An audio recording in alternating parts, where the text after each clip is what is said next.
All right, so Anton Chekhov. Ever heard of him? Pretty big deal in the world of, short stories, subtle drama, that kind of thing. Yeah, definitely one of the masters. And today we're diving into one of his most interesting stories, I think. Oh, absolutely. My Life, set in pre-revolutionary Russia. Follow this guy, Mikhail Poleznev. And it really makes you think about, like, work, love, just finding your place, when society's trying to put you in a box. Yeah, and the way Chekhov just drops us right into Mikhail's head, like from the first line. Oh, yeah, first-person narration, the whole thing. So you feel everything he's feeling, Yeah. frustrations, his passions, even when things go wrong, all that. Yeah, and right away you realize this guy, Mikhail, he's kind of a professional quitter, I guess you could say. Uh-huh. The story starts with him getting fired again. For the 9th time. I know, right? 9 times? Can you imagine? Yeah. And his father, oh boy, you can just picture him, the architect. Oh, yeah, totally obsessed with status, this whole thing about Okay. divine fire. Separating the, intellectual work from, the manual stuff. Exactly. And Mikhail's like, nope, not for me. So every time he quits a job, it's like a slap in the face to his dad. I bet his dad was mortified. A Plosnev painting houses. What will the neighbors think? You know it. It completely flips their social standing on its head. And it's not just any manual labor job, right? Nope, he picks house painting, the most out there, in-your-face kind of job you could imagine back then. Every brushstroke is a statement, basically. And the town, well, they react exactly how you'd expect. Yeah, like he's gone completely bonkers. Remember that scene with the ironmonger, the one who throws water on Mikhail? Oh yeah, crazy, right? I mean, it's almost funny, but it's also kind of sad. Totally. It shows how messed up the whole class system was. Even the folks who used to be laborers themselves, now they're looking down on Mikhail. So why do you think Mikhail does it? Just to tick off his dad, or is there something more to it? I think it's deeper than that. Like he's searching for something real, something that actually matters, something his father's world just doesn't get. And that search, it takes him to the railway line. What a change, right? From stuffy family dinners to the wide open countryside, working alongside guys who, work hard, play hard. And he finds a sense of belonging there, like a true connection he never had back home. Right. They're rough around the edges, but they're genuine, they're honest, something Mikhail's always craved. And some of the people he meets, like that Chiprikov guy, the telegraph operator. Oh, yeah, what a character. Yeah. Kind of eccentric, almost mystical in a way. Like he's figured out how to exist in this rigid society without actually playing by the rules, and he's cool with it. Yeah, totally content with his life, and that appeals to Mikhail for sure. Then you've got Dulzakov, the engineer, total opposite of Cheprikov. A self-made man, Yeah. but he's climbed the ladder, and now he's basically trying to erase where he came from. Treats his workers like dirt, like he's got something to prove. It's like the classic story of ambition gone wrong, how it can corrupt even the best intentions. And Mikhail, he sees right through it. He's like, dude, you're just as bad as the guys you're looking down on. That's a turning point for Mikhail, I think. It's like he realizes that dishonesty and bad behavior, it's not just a lower class thing. It's everywhere. Yeah, even in this simple world of manual labor, same problems, different clothes, basically. Exactly. And it's in this setting, with all these contrasting personalities swirling around, that he meets Maria Dolzakov. The engineer's daughter. Talk about a plot twist. And she's not some spoiled princess either. She's smart, she's got her own mind, and she seems to get Mikhail's whole rebellion thing. She's even kind of into his whole house painting look, at least at first. Yeah, she sees it as a rejection of everything she's been raised to value. But then there's that line where she admits, comfort and luxury have a magical power. Right. You can just feel the internal struggle, like, is she really ready to give it all up? And that's the big question hanging over their whole relationship. Can these two people from completely different worlds really make it work? Especially when they decide to move to the countryside together, try to build their own little utopia. A world where social class doesn't matter? Yeah, right. So, want to find out how that goes. Well, stick around for part 2 of our deep dive into My Life, where we'll see how their grand experiment unfolds and if their dreams can survive the realities of rural life. It's going to be good. You don't want to miss it.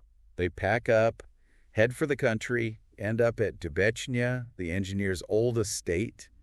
You can picture it, can't you? Big, empty house. Yeah, like a relic from another time, and they're trying to, give it new life, make it their own. Exactly. Trying to break free from the past, create their own rules, the whole deal. They even start working on a school for the local peasants. Ambitious, right? Yeah, totally idealistic, thinking they can change the world.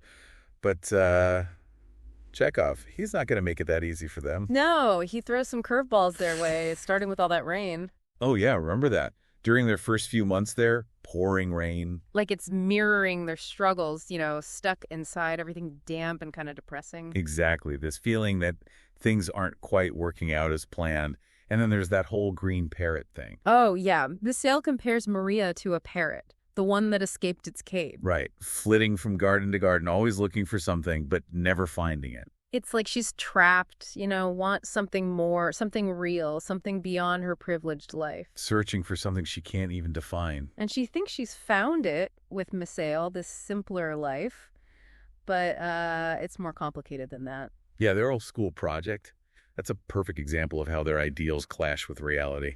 Theft, demands for vodka, I mean, come on. Like they're trying to force their vision onto a world that's not ready for it.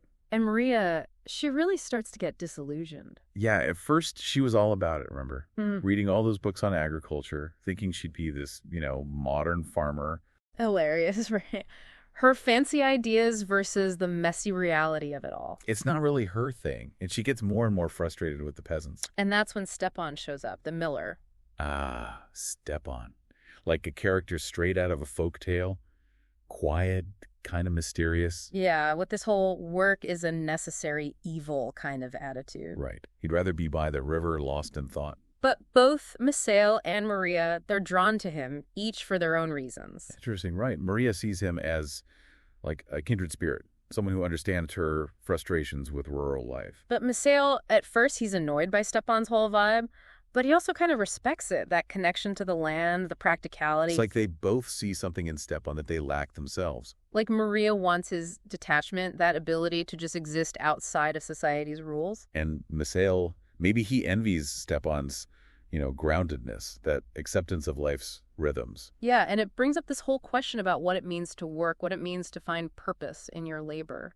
Exactly. Chekhov's playing with all these different ideas about work. You've got Misael rejecting his father's definition of intellectual work, embracing the manual stuff as more real, more authentic. But then he learns, through experience, that it's not some romanticized ideal. It's hard, it's often demeaning. And Maria, well, she goes through her own evolution, too. Starts out romanticizing manual labor, but in the end, she's just too disconnected from the practical side of things to really get into it. So we see all these different perspectives, none of them totally right or wrong, making us think about our own relationship with work. It's complex, isn't it? And don't forget, all of this is happening in pre-revolutionary Russia, a society on the brink of huge changes. Oh, yeah. Definitely adds another layer to the story. Chekhov wasn't just writing about individuals. He was capturing the mood of a whole generation, right? Absolutely. This sense of anxiety, uncertainty about the future, it's all there. The crumbling estates, the disillusioned intellectuals, all symptoms of something bigger. And Misael's rebellion against his family, it takes on a whole new meaning in that context. It's not just a personal thing. It's a reflection of this wider societal shift, the questioning of the old ways. Yeah, and speaking of societal pressures, Misael's sister, Cleopatra, she really gets the short end of the stick. Oh, yeah. Her story is rough. Pregnant, abandoned by the doctor, it really highlights the hypocrisy of the whole system. The double standards, especially for women, it's brutal. And their family's reaction, they're more worried about what the neighbors will think than about actually helping her. It's heartbreaking. Shows how social pressures can tear a family apart. And Misael, he finally snaps, calls out his dad, calls their whole town a nest of damnation. Powerful stuff, right? That feeling of being suffocated by all these expectations, all these rules. And Maria, she's dealing with it too in her own way. Constantly pushing against those expectations, but also feeling the weight of judgment for her choices. Like when she runs off to Dubechnya with Misael, it's a huge act of rebellion. But in the end, she can't escape who she is, where she comes from. It's like she wants to be free, but she's also drawn to the comfort of, fitting in. That tension, it's palpable. And when she leaves Misael, chooses a new life abroad, it's both a defiance and a surrender, all at the same time. Such a nuanced character, full of contradictions. So what do you think Chekhov is trying to say here? Is Misael's story a warning about idealism? Or is it something else? That's the beauty of Chekhov. He doesn't give us easy answers. He makes us grapple with the complexities, the messiness of life. And that's what we'll explore in the final part of our deep dive, the ending of my life and what it might tell us about Misael's fate, and the questions Chekhov raises about searching for meaning in a world that doesn't always care. We've been through a lot with Maceo, huh? Work struggles, that intense relationship with Maria, that whole societal pressure cooker he's always trying to escape. And it all leads to that ending, which, I don't know about you, but it just kind of sticks with you, doesn't it? Oh, absolutely. So quiet, so understated, but man, does it pack a punch. He ends up working at a mental asylum. Can you believe that? It's a long way from those dreams of, changing the world or finding true love out in the countryside. Almost like he's come full circle in a way, Yeah. back to a life of service. Yeah, caring for people who are often overlooked, forgotten. But this time it feels different, right? Like it's not about proving something to his dad or rebelling against anything. No, it's more about, I don't know, just finding a way to make a real difference, even if it's in a small, quiet way. Yeah. Like he's finally found some acceptance, Life threw him some curveballs. His dreams didn't quite work out the way he imagined. And that doesn't mean you just give up on finding meaning, finding purpose. Then there's that last scene with his sister, Cleopatra. Oh, man, that one gets me every time. She's pushing a baby carriage. Her life forever changed by everything that happened. And she pretends not to know him. Just heartbreaking, right? Shows how deeply those societal pressures can cut, even dividing a family like that. But she's surviving. She's moving forward. And in a way, that's kind of inspiring, isn't it? This resilience, the strength to keep going. So what do you make of it all? Is it a tragic ending, a hopeful ending? It's kind of both, I think. That's what makes it so powerful. Misael, he might not have achieved those grand ambitions he had when he was younger. But he's found a kind of peace, hasn't he? Accepting the way things are, finding a way to contribute.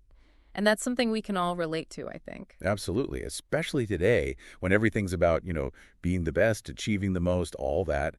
Chekhov reminds us that there's beauty in the ordinary, in just being present, being kind. And maybe that's the most revolutionary act of all, to just be yourself even when the world's telling you should be something else. My life is a reminder that real fulfillment, it's often in the little things, the messy, imperfect, everyday moments. It encourages us to find our own path, to find success on our own terms, to live authentically, even if it means going against the grain.